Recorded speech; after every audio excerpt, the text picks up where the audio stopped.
बिस्मिल्लाहिर्रहमानिर्रहीम। अस्सलाम वालेकुम students and viewers. Sir Zafar YouTube के ट्विटर चैनल से टॉपिक हमारा है आज दो दर्जी मुसावात से ग्राफ की तश्कील करना। तो स्टूडेंट इससे पहले मैंने एक वीडियो बनाई थी तो उसमें भी मैंने यही बात एग्जैक्टली यही बात बनाई। फ़र्क क्या है? फ़र्क सिर्फ इतना है कि आज का जो हमारा पैराबोला होगा इसका पैराबोला की शेप कुछ और होगी, और जो पिछली वीडियो में हमने जो बनाया था जो ख़त है जिसको हम पैराबोला कहते हैं उसकी शक्ल कुछ और थी। हम बाद में बात करते हैं इस बार। तो हमें क्या करना है स्टूडेंट, सबसे पहले तो इसका आपको पता है हमेशा के लिए हमें एक टेबल चाहिए होगा, तो हम इसका टेबल बना लेते हैं पहले। और टेबल के लिए हमें एक वैल्यूज़ दी हुई होगी या हम खुद से फर्ज करेंगे, और दूसरी वैल्यूज़ जो है वो हम उससे जनरेट करेंगे। यहाँ हम रखेंगे x और यहाँ हम रखेंगे y। x की वैल्यूज जो है वो हम खुद से लेंगे, फर्ज कर लेंगे, और उसके मुकाबले में y की वैल्यू आती चली जाएगी। करना क्या है स्टूडेंट, आपने x की यहाँ कोई सी वैल्यू रख लेती हैं। मैं जो वैल्यू रख रहा हूँ वो 0 भी रखूंगा, +1 भी रखूंगा, +2 भी रखूंगा, -1 भी रखूंगा और -2 भी रखूंगा। तो आपका जी चाहे तो यहाँ 1 2 3 4 5 यूं करके वैल्यूज रख लें तब भी ठीक होगा। अगर मैं माइनस रख रहा हूँ, जरूरी नहीं कि आप भी माइनस रखें। मैं माइनस क्यों रखता हूँ? मैं तो प्लस भी रखता हूँ, माइनस भी रखता हूँ, 0 भी रखता हूँ। उसकी वजह ये होती है कि हर तरीके से इसको सॉल्व किया जा सके, हर तरीके से इसको बताया जा सके, हर तरीके से ही इसको हल करना है हमने। तो हम ये फंक्शन उठा लेंगे और इसकी मदद से बारी बारी x की जो प्राइसेस हैं वो हम एक एक करके रखने की कोशिश करते हैं। ये हमारे पास है x is equal to 3 minus x square. अब हम क्या करेंगे स्टूडेंट, इस x की जगह पर आपने एक दफ़ा -2 रखना है, एक दफ़ा -1 रखना है, 0 और वगैरह वगैरह। अब हम इसकी जगह पर ये रखते हैं स्टूडेंट्स, 3 को हम 3 रहने देंगे, x की जगह पर आपने रख दिया -2। इसको जब हल करेंगे 3 का 3 रहेगा, माइनस का इसका स्क्वायर लेंगे तो ये स्टूडेंट्स हो जाएगा 4, और यूं करके हमारे पास -1 वैल्यू आ जाएगी। जब हमने x को 2 रखा माइनस का, उस वक्त y की वैल्यू उसके अगेंस्ट में -1 आ गई। तो स्टूडेंट आमतौर पर ये होता है कि माइनस माइनस टकराकर प्लस हो जाती हैं, बिल्कुल हो जाती हैं, लेकिन माइनस को टकराने से पहले इसको हल करना पड़ेगा। उसका स्क्वायर है, पहले हम 2 का स्क्वायर लेंगे। जब आप 2 का स्क्वायर लेंगे तो किसी भी चीज़ का स्क्वायर लेते हैं तो जवाब में हमेशा प्लस होती है, माइनस आ ही नहीं सकती। हाँ, अगर उसके ऊपर एक्सपोनेंट या उसके ऊपर जो कुव्वत नुमा है वो ओड नंबर में हो जाए, 3 5 7 9 वगैरह, तो फिर जो साइन यहाँ होती है वही ब्रैकेट में नीचे उतर आएगी। और अगर ये इवन नंबर हो 2 4 6 8, तो फिर हर सूरत में यहाँ इसको प्लस करना पड़ता है, नेगेटिव आ ही नहीं सकती।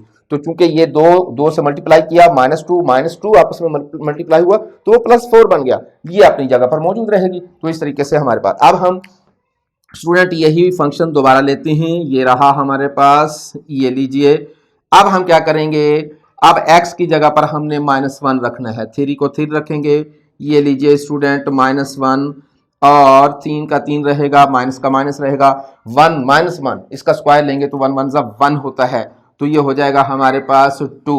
तो जब हमने -1 रखा तो उस वक्त तो y की वैल्यू उसके अगेंस्ट में जो आई वो 2 आ गई। इसके अलावा हम तीसरे फिर चलते हैं दोबारा इसी फंक्शन को लेकर। ये लीजिए हमारे पास फंक्शन है, हमारे पास कुछ यूं, इसको सॉल्व करते हैं, 3 का 3 ही रहेगा मनफी। अब ये x की जगह पर हमने 0 रखना है। अब हम लिखेंगे 0 का स्क्वायर, 3 का 3 ही रहेगा, -0 हो जाएगा। तो इसका मतलब है कि जाहिर है कि 0 का स्क्वायर 0 ही होता है। तो जब हमने इसको 0 रखा तो y की वैल्यू हमारे पास आ गई 3। इसी तरीके से हम इसकी वैल्यू जो है वो 1 से भी फाइंड आउट करते हैं।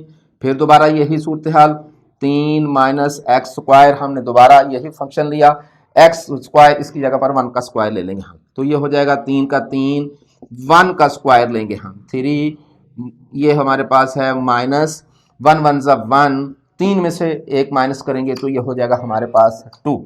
उसके बाद हम स्टूडेंट एक दफ़ा फिर इसका जो x की वैल्यू है वो 2 रखेंगे, और यहाँ वही फंक्शन हमारे पास दोबारा आ जाएगा। तो बारी बारी आपने करना क्या है स्टूडेंट, बस उसकी वैल्यूज रखते चले जाएं और कुछ नहीं है। तो यहाँ हम लिखेंगे 3 माइनस एक्स की जगह पर आपने रखना है 2 का स्क्वायर, एक्स का स्क्वायर नहीं बल्कि 2 का स्क्वायर 3। अब 2 को 2 से मल्टीप्लाई करेंगे तो स्टूडेंट्स ये हो जाएगा 4, और 3 माइनस 4 तो ये हो जाएगा -1। ये आ गया स्टूडेंट हमारे पास टेबल। अब आप इस टेबल की मदद से एक ग्राफ बना लेंगे। बिल्कुल स्टूडेंट यहाँ आपको ख्याल रखना पड़ेगा कि हमारे पास x की वैल्यूज माइनस है, तो इसका मतलब है कि आपने x की वैल्यूज इधर भी रखनी है, इधर भी रखनी है। आप जानते हैं इधर माइनस है, इधर प्लस, और y की वैल्यू भी हमारे पास प्लस और माइनस दोनों है। तो इसका मतलब है कि हमें जो ये डायग्राम बनाना पड़ेगा, थोड़ी सी एहतियात करनी पड़ेगी, हमें यूं बनाना पड़ेगा, क्योंकि हमारे पास दोनों तरफ माइनस की वैल्यूज हैं। ये हमारे पास x है और ये हमारे पास y है। x की वैल्यूज इधर होती हैं, y की वैल्यूज इधर होती हैं।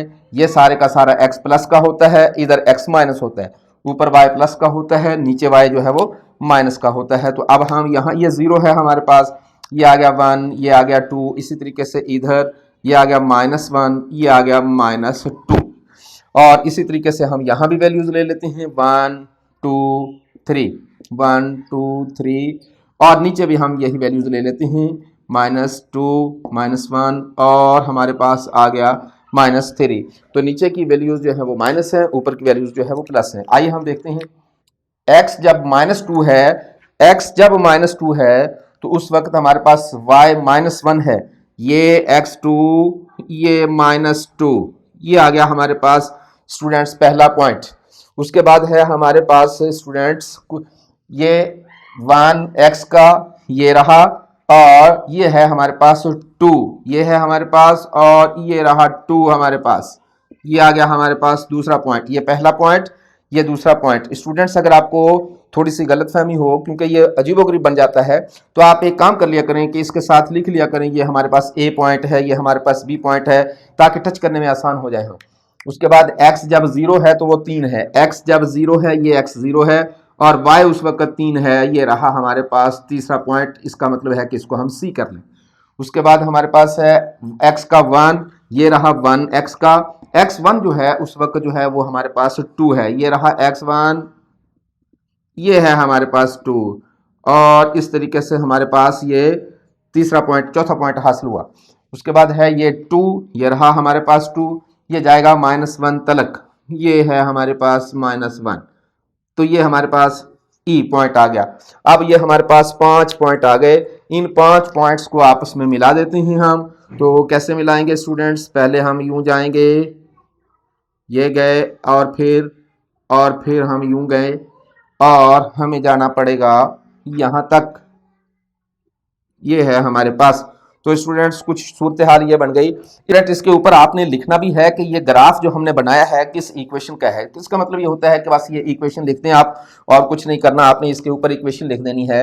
यूं लिख देंगे हम y = 3 - x², बस। अब इससे पहले वाली जो वीडियो थी ना स्टूडेंट्स, उसमें अगर आप गौर से देखें तो हमारा ये खत जो है ये पैराबोला कहलाता है हमारा ये खत। उस वक्त हमारा जो खत बना था ना वो कुछ यूं बना था स्टूडेंट्स, यूं बना था वो स्टूडेंट, यूं। तो इसमें और इसमें क्या फर्क है?